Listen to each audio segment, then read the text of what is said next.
Hello everybody! My name is Amala Epinobi. My pronouns are she, her, hers. I am a cishet woman. Today, I have taken the mic and I will be speaking first because I am the most oppressed in this room by virtue of being a black female. Before I speak and before we get into today's video, I would like to acknowledge that we are standing or sitting on stolen land. This is the land of the Fernandino people, so we will have a moment of silence.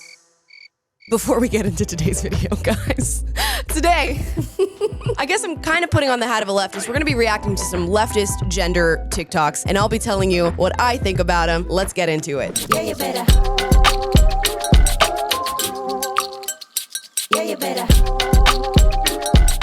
Guys, before we get into this video, a lot of you have been asking me how you can support the show now that I'm independent. I've made a Patreon. The link is in the description down below. So support if you want to support. If the message resonates with you and you want to see it spread, again, the link is in the description down below. Now let's watch these crazy gender TikToks. Trans men don't need to be like cis men at all in order to be men. Trans men don't need to know that they're a man from a really young age. They don't need to play with trucks as a little boy. They don't need to hate the color pink and purple. They don't need to hate dresses. Trans men can love to wear makeup. Trans men can be of any sexuality. Trans men don't even have to feel like men if they don't want to. They can be bigender and feel like both man and woman. They can be non-binary and feel like both either a combination of the two or something completely different. They can use he pronouns, she pronouns, they pronouns, it, its, neopronouns. They also don't have to be predators in the way that some people think cis men are. They don't invade queer spaces because they are queer people and they have lived experience as a marginalized gender. They aren't inherently harmful because being associated with masculinity doesn't make anybody harmful. They don't have to go on testosterone or want to go on testosterone. They don't have to want top surgery. They can want to have breasts. They can want to have a vulva. And none of those experiences invalidate the experiences of any man, cis or trans.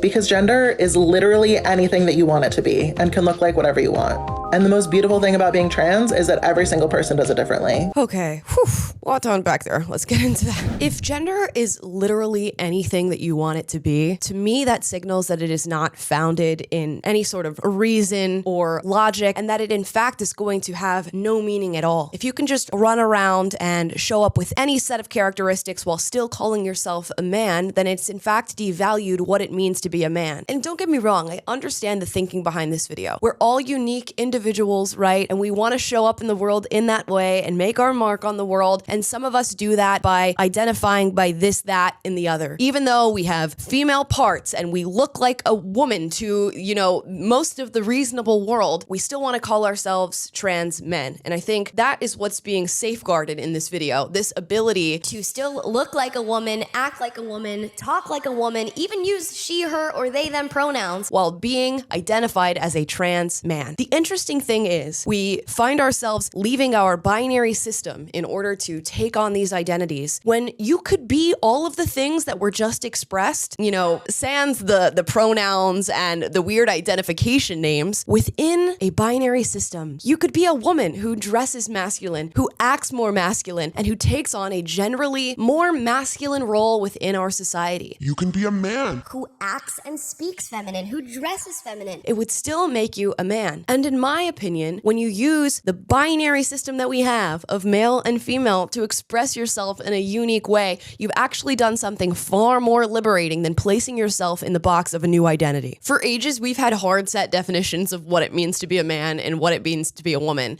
And when gender ideologues come and start making videos like this, and you ask them, what does it mean to be a trans man or a trans woman? And they say it can literally be anything. If something can be anything, as I said before, it doesn't mean anything. It means that it's nothing. I'm sorry, and I understand where you're coming from, but I'm gonna stick to the definitions that we've had prior to all of this stuff that's happened over the past few years. So at the end of the day, if you want to say that a trans man is anything and everything and can show up however they want, sure, you can go ahead and say that, but don't then turn around and tell people that they need to acknowledge the validity of something that you've simply just made up, because a man is clearly defined and has been for quite some time. You don't get to insert this new non-defined cis system of being a man and compel other people to believe you. So this one says, I don't understand why we are changing it to chest feeding / human feeding. Let's hear what this woman has to say. Breastfeeding is just inclusive. There are non-binary people. There are trans men who lactate. There are those who go by he, him, different pronouns. It's just inclusive to everybody. It is not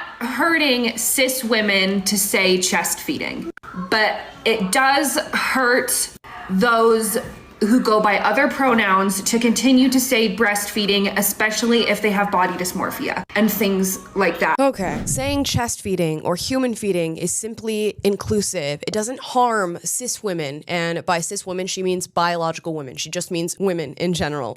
We all know that. But let's talk about how that might in fact create harm. Outside of just the complete upending of language, which we all know is happening right now, the fact that she just referred to women as cis women should tell you that. You don't need to go much further than that when we have a discussion about how this creates harm within our general society. So now you have chest feeding and human feeding and pregnant person and cis woman, all of this different terminology that is completely devalued what it means to be a woman within society. And when you devalue what it means to be a woman within society, then guess what? Anybody can be anything. There's no reason to place certain protections for women, certain rights for women, and medically, we all know that men and women are treated differently. So when you change up this terminology, right, and we are just amorphous blobs with no actual sex, this can create a lot of harm. You may not like this fact, but breastfeeding is uniquely female. It is for women. So when you start to call it chest feeding or human feeding, you devalue that fact. You open up breastfeeding to anyone and everyone. And if you guys don't believe me on this one, here's a little bit of evidence that now men are opting to breastfeed children, and I mean biological men.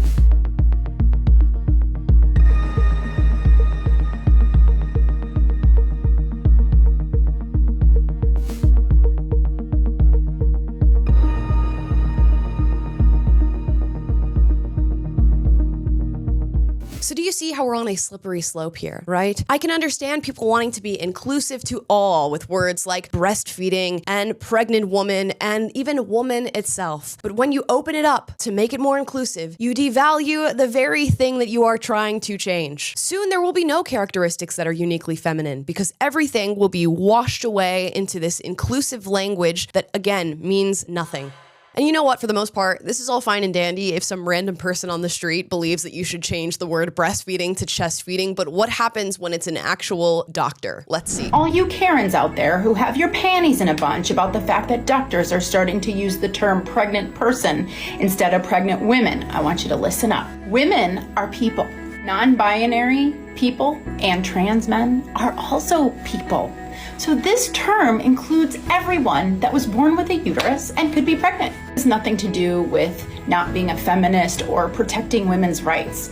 We want to be inclusive to all people born with a uterus. This is scary, guys. This actually blows my mind. First of all, if I were to make an appointment with an OBGYN and I looked them up and first of all found a TikTok of them with rainbow hair, trans hearts, she, he, they pronouns, and a rainbow sticker on it, I would be canceling that appointment expeditiously. You would not see me inside that office ever again. And here is a prime example of what I mean. When you alter language in this way, it means nothing. She's saying that non-binary people can be pregnant. She's saying that trans men can be pregnant. What she really means at the end of the day is that women can get pregnant. This is a fact that we have always known, that we have always abided by, but suddenly have decided to upend in the name of inclusivity. And when you follow this to its logical end, as we did with the whole chest feeding phenomenon, what you're going to find is that there are going to be groups of people in line for uterine transplant and men who are going to want to get pregnant with children, which I believe is going to be a very harmful practice, particularly for the baby involved. And a lot of you are going to call me crazy, I think, for saying that that's what's down the pipeline here. But here are some videos of trans people talking about wanting uterine transplants.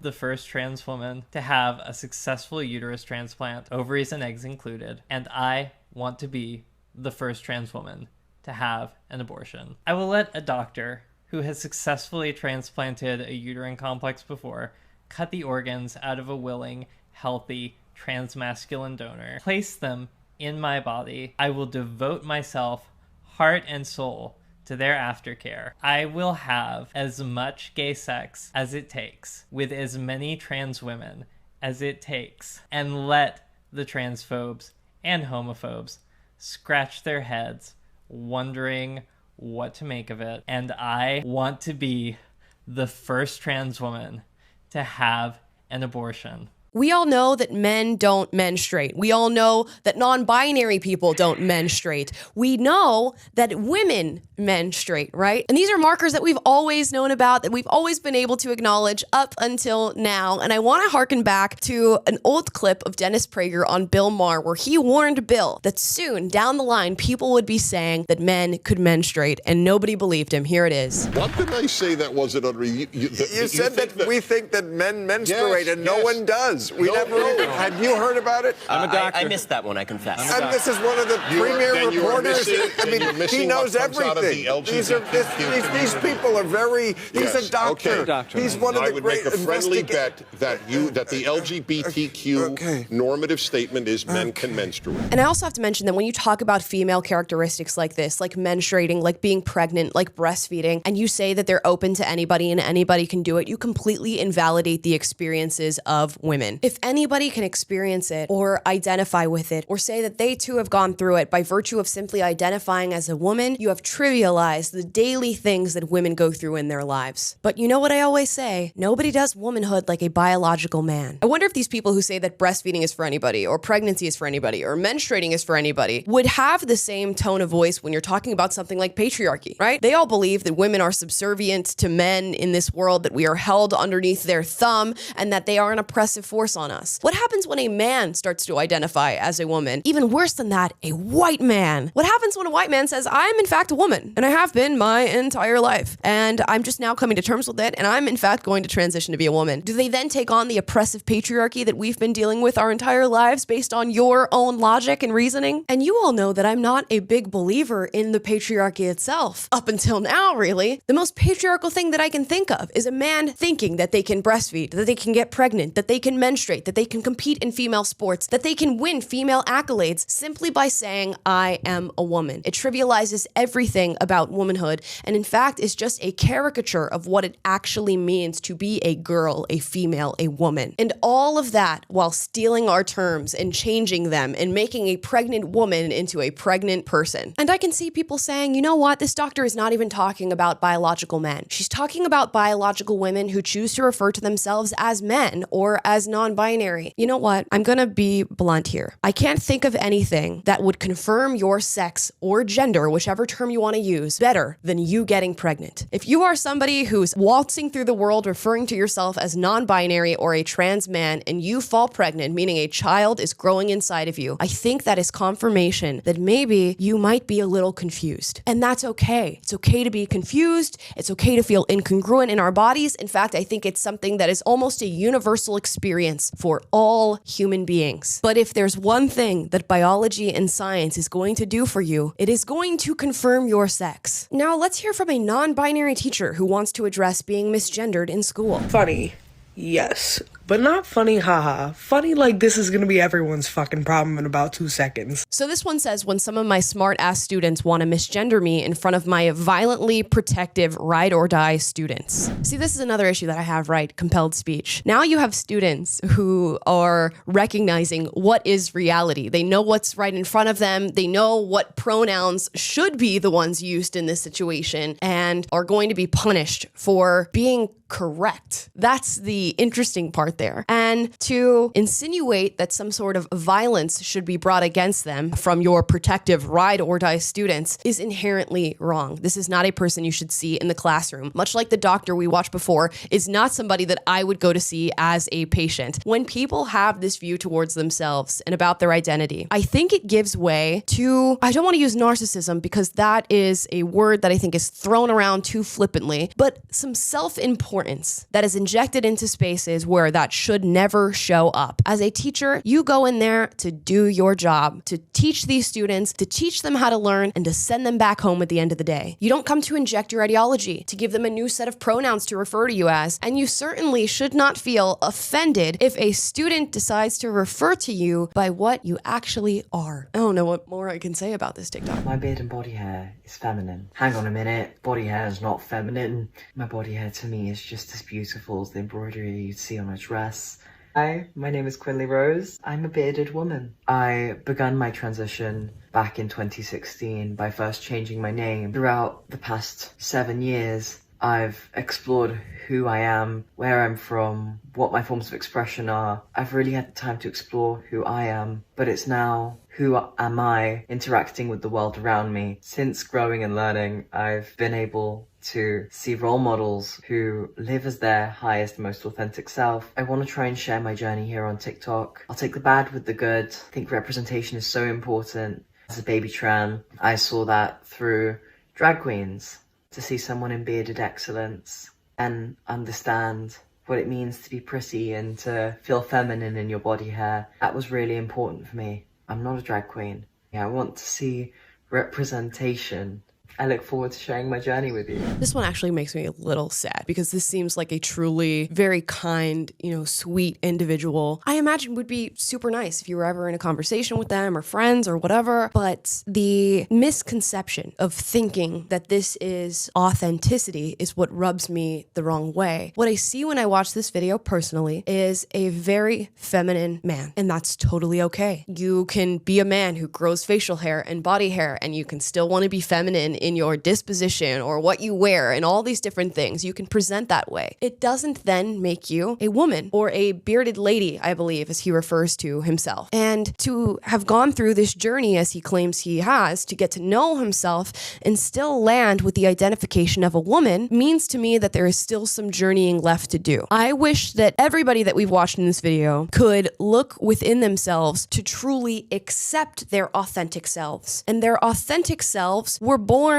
in a specific sex. And that specific sex, I hope, could be accepted. Even if you want to show up in the world in a more feminine way, or in a more masculine way, or a mix of both, or on any given day, it changes. The way that you dress, the way that you present, the way that you speak, whatever you want, you can do that. To me, it's very important that we acknowledge the reality of the two sexes. And we acknowledge the reality that no matter how hard you try, you cannot switch from one to the other. It is just a simple fact. And I think trans ideology is packaged in this way that makes you feel like you're being truly authentic and truly unique. But I cannot stress enough, you are doing the exact opposite. You are running from yourself as a person. You are, in fact, running from who you are. You are changing very fundamental parts of yourselves that you could grow to accept down the line as you gain more experience in the world and you learn that your own self-acceptance is more important than that of others. In my opinion, this is forcing people into boxes. If you think that because you're a man with a feminine voice who wants to wear dresses, you must refer to yourself as a woman, you are forcing yourself into a box. If you are a woman who likes to wear pants or throw a football and you think that that means you need to refer to yourself as a man, you are forcing yourself into a box. And the solution to this is not to say that anything and everything can be an identification and it's a free-for-all and you can change your pronouns or change your outfits on any given day or say that you're a woman, then a man, then a non-binary. That is not the solution. The solution is to say that there are men and there are women in this world, and they show up in a million different unique ways, in a billion different new combinations. And guess what? At the end of the day, they are still women and they are still men. That's liberating. That's true progress. That's true change. To say that we once could show up in the world this way, and now look at all the different choices that we have. What is not progress and change is to say, if I'm a feminine man, I am now a woman, and if I'm a masculine woman, I am now a man. That's really what this whole series of TikToks has pointed out to me, that we've got this upside down. But I am curious to hear your thoughts on the subject matter. Drop them down below. Respond to each one of these TikToks if you want to, and let me know your thoughts on it. And as always, I encourage healthy debate. So if you disagree, duke it out below, but do so respectfully. And if you like this video, like, subscribe, click the notification bell to be notified every single time I post a video for you guys,